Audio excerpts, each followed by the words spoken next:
Have you ever had that moment where you're scrolling through your phone, maybe watching a few videos, checking out what friends are up to, and then you just pause and kind of wonder, is any of this actually real? I don't mean real in the sense that the screen in front of you isn't physically there, but real in the sense of, does any of it truly matter? Does it connect to your actual life? Or is it all just a giant show we're all performing in and watching at the same time? This exact feeling, that subtle unease, is at the heart of an idea from a French thinker named Guy Debord.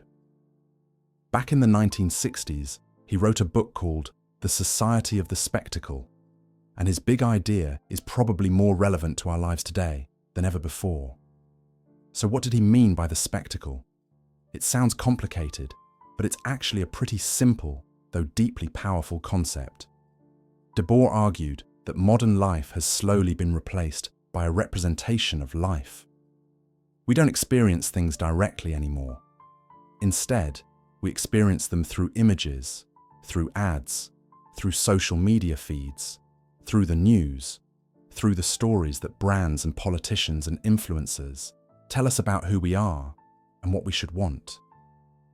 The spectacle is this collective illusion, this giant show, where everything real, genuine human connection, actual desires, direct experience, gets traded for a copy. Or as Debord himself put it, when everything that was directly lived has moved away into a representation. Let that sink in for a second. It's not that the images are hiding the truth. They become the truth for us. Our understanding of the world, and even of ourselves, is filtered through this lens. Now, this is where it gets really personal, and where our own minds can play tricks on us. You probably recognize that stubborn feeling of being right, that inner certainty that your view of the world is the correct one. It's comfortable. It's safe. Our brains are wired to cling to familiar ideas because it takes less energy than questioning everything all the time. Think about it. Remember when you were a kid and you believed in something absolutely, only to have that moment where you realized it wasn't quite true. Maybe it was a holiday figure or a simple idea about how people behave.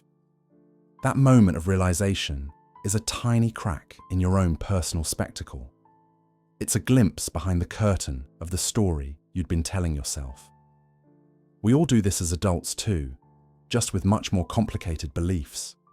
Many of us cling to familiar ideas about what success looks like, a certain job, a specific kind of house, a particular lifestyle that we've seen portrayed in movies and ads our whole lives.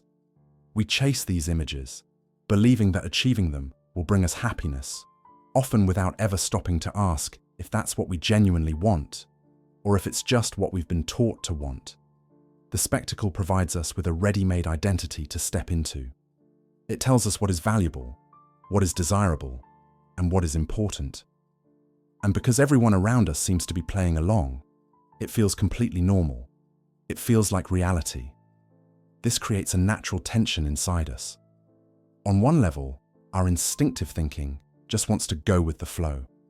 It's easier to accept the pre-packaged version of life. It's less scary.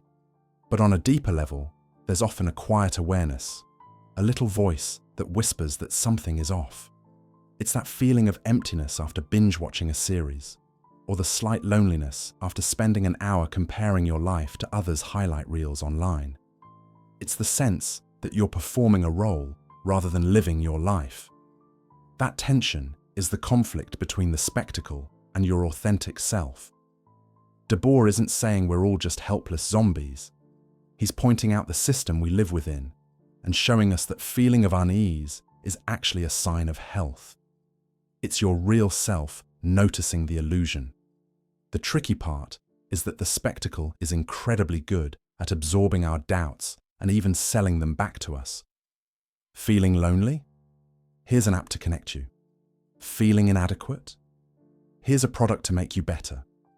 The solution offered is always within the logic of the show, always another image to consume, which keeps us trapped in the cycle. The way out isn't through buying a different product or finding a better influencer to follow. It starts with awareness.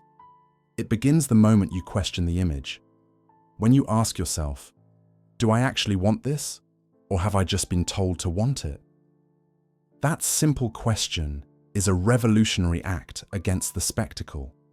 It's you choosing to look at the stage machinery instead of just watching the play.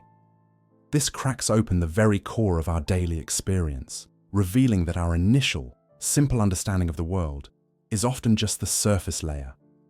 We start by seeing things in a straightforward way, believing that what we see and hear is simply the truth. A commercial shows happy people with a new product, and we think it is just an ad. A political argument erupts online, and we see it as a simple clash of two opinions.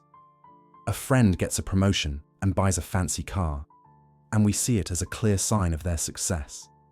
In this first phase, life feels direct and uncomplicated. Our reactions are immediate and instinctual, a knee-jerk response to the world as it appears to be presented to us. We buy the product, pick a side in the argument, and feel a pang of envy about the car. This is the spectacle operating at its most basic level, and we are simply living within its frame, unaware that there is even a frame at all. But then, inevitably, things begin to get complicated. This is the confusing middle, the phase of unease and questioning. You might be someone who resists change at first, clinging to that simpler view because the alternative feels unsettling. Most of us feel uneasy during transitions. This is precisely the challenging gap Guy Debord pointed to, the moment when the spectacle's seamless illusion shows its first cracks, and we are forced to confront the machinery behind the curtain. We start noticing that the happiness promised by the product never quite materializes, or that the online argument seems designed to make us angry rather than to seek solutions. We see the friend with the new car working longer hours, looking more stressed, and we wonder if the symbol of success is actually a trap of debt and anxiety. This middle phase is tough, because the old, simple reality is gone, but a new, clear one hasn't yet taken its place.